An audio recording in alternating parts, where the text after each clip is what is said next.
இந்த திருட்டு லாட்ரி ஆதவர்ஜனா சொல்றாரு சிபிஐ விசாரணை வேணும்ட்டு. சிவகங்கை மாவட்டம் அஜித்குமார் லாக்அப் டெத்தில் ஆதவர்ஜனா என்ன ஸ்டேட்மெண்ட் கொடுத்தாரு? எதுக்கு சிபிஐ கிட்ட போறீங்க, காவல்துறை வச்சு விசாரிக்க முடியாதா கேட்டது யாரு? ஆதவர்ஜனா கேட்டார்ல. இன்னைக்கு காவல்துறை விசாரிக்கிறது, தனி நீதிபதி விசாரிக்கிறார். எதுக்கு அவசரமா நீங்க கோர்ட்டுக்கு போய் சிபிஐ கேட்கறீங்க? உங்க அப்பன் குதிரைக்குள்ள இல்லைன்னு தானே அர்த்தம். அதுக்கு எதுவும் மறைக்க யாரையும் காப்பாற்ற பாக்குறீங்க, எதுவும் மறைக்கிறீங்க. சிபிஐ கிட்ட போனா என்ன ஆகும்? என்ன ஆகும்?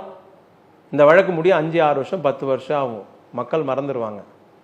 இவங்க திருப்பி ஜாலியா இல்ல, அதனாலதான் திருப்பூணம் அஜித் கேஸை நீங்க சிபிஐக்கு மாத்தினீங்க. நாங்க சிபிஐக்கு எல்லா வழக்கும் நாங்க ரெடியா இருக்கிறோம், விசாரணை தயார், எல்லாமே தரோம். சிபிஐ கூட ஒத்துழைக்கிறோம் கூட சொன்னோம், வழக்கை சீக்கிரம் முடிங்கன்னு கூட சொன்னோம்.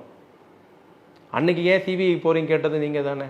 இன்னைக்கு அதே சிபிஐக்கு போய் கேட்கறது யார்? நீங்க தானே. என்ன காரணம், என்ன அவசியம்? உங்க மடியில கணம் இல்லைல்ல, ஏன் வழியில பயம் உங்களுக்கு? ஃபேஸ் பண்ணுங்க, வெளியே வாங்க. முதல்ல செய்தியாளரை சந்திங்க, மற்ற கேள்வியெல்லாம் எல்லாம் அப்புறங்க.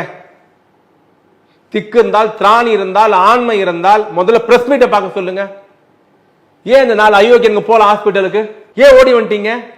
ஏன் எல்லாரும் போன சுவிட்ச் ஆஃப் ஆச்சு? ஏன் தலைமறைவா இருக்கீங்க? அரசியல் களம்னா கழுத்துல மாலை போட்டு வர இருக்குமா? களத்துல எல்லாமே சந்திக்கணும். 2ஆம் கட்டத்தை முதல் கட்சியினுடைய தலைவர் சம்பவத்தை கேள்விப்பட்டு ஸ்பாட்டை விட்டு ஓடி போயிடுறாரு. 2ஆம் கட்ட தலைவர்லாம் சுவிட்ச் ஆஃப் பண்ணி வச்சிட்டாங்க. அவன் தொண்டை என்ன சார் பண்ணுவான்? இது அரசியல் கட்சி நடத்துறதுக்கு அழகா சார்? 2001 கலைஞர் அரெஸ்ட் பண்ணிட்டாங்க ஜெயலலிதா.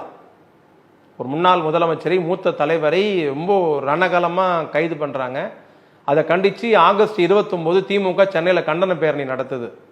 அந்த கண்டன பேரணியில் அன்னைக்கு இருந்த ஒரு ரவுடி கும்பல் பெரிய கலவரம் ஏற்படுத்துது, துப்பாக்கி சூடு நடக்குது, 11 பேர் செத்து போயிட்டாங்க.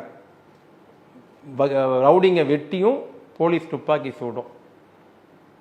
கலைஞர் என்ன பண்றாரு? பேரணி பொதுக்கூட்டத்தை பாதியிலே ரத்து பண்றாரு. ரத்து பண்ணி கிளம்பி போங்கன்றாரு.